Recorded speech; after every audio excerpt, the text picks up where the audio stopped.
Ganito din ba kayo magluto ng atay? Minamarinate ko muna kung anumang citrus flavor ang available ko dito. Dahil nga wala pang bunga yung kalamansi ni Papa, sakto may bigay naman siya mga dalang hita, kaya ayun yung gagamitin ko. Pwede din kayong gumamit ng lemon or pineapple juice. Ginagawa ko to para mabawasan yung metallic or iron-like taste ng liver. Pork liver pala itong gagamitin ko. Favorite ko nga din yung atay pag may pansit nga yung atay ang hinahanap ko. Yun lang, maraming tao pa rin ang ayaw kumain ito. Sayang, ito pa naman ay nutritious, tasty, mabilis at madaling lutuin. Naglagay na din pala ako ng asin at paminta at oyster sauce dito sa aking marinade. And then magagadgad lang ako ng 3 butil ng bawang.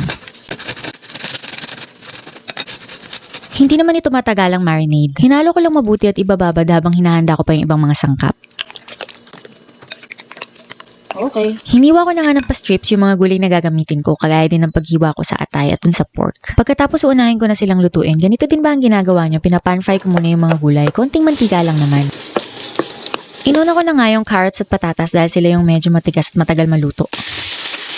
Bell pepper. Niluto ko lang ng bahagya, pagkatapos sinunod ko na rin yung bell pepper. Naglagay na rin ako ng pampalasa, asin at paminta para nabibuild up na yung lasa. Salt and pepper.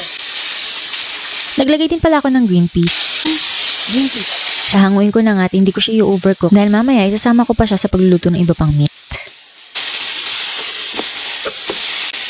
Saka hanguin pa ng iba. Oops. Vegetables. Set aside. Ganito din ba ang ginagawa ninyo? Niluluto ko muna yung atay. Pero mga 4 to 5 minutes lang para hindi maging tough at chewy yung liver. I mean, tuwing ko para sa dinner. Then set it aside. Set aside. Same pan lang tayo para hindi maraming hugasin. Naglagay lang ako ng konting mantika pagkatapos magigisa na nga ako ng sibuyas at bawang. Gagamit din pala ako ng atsuete powder. Kung wala kayong atsuete powder, pwede naman yung annatto seeds. Lutuin nyo lang sa mainit na mantika hanggang sa kumulay o kaya naman na ibabad nyo sa kumukulong tubig. Pwede yung, lagay mahirap yung tray. And, haluin lang.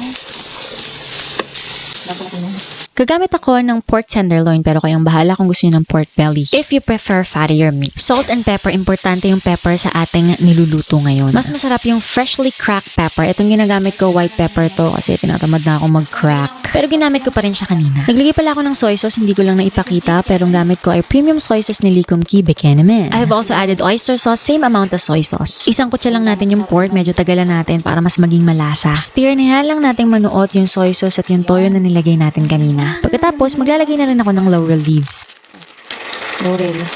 And then, ihulog ko na itong suka or vinegar. Hindi ko muna siya tatakpan, hayaan ko munang kumulo or sumingaw yung vinegar. Pagkatapos maglalagay ako ng tubig, hot water na yung gagamitin ko para shortcut na tayo. Yan lang. Enough lang. To submerge. Pakuluin at bago takpan, ihulog ko na rin tong atay. Yung liver. Pan at hinaan natin ng bahagya yung apoy. Optional, pwede kayong maglagay ng patis for more umami flavor. Konting sugar para mas mabalanse yung lasa. Haluin at tikman kung gusto nyo pang i-adjust. Tikman natin. Once na okay na, hinulog ko na rin tong gulay dahil niluto ko na rin naman kanina.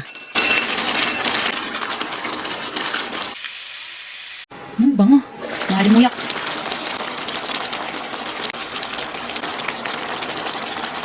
I just cook it for 1 to 2 minutes more and it's ready. Syempre pag rapi guys, ang sarap nito sa kanin. Yung sauce pa lang talaga namang ulam na.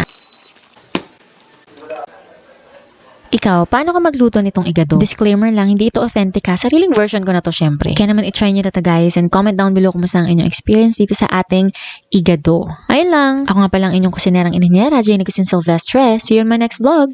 Ambot na natin.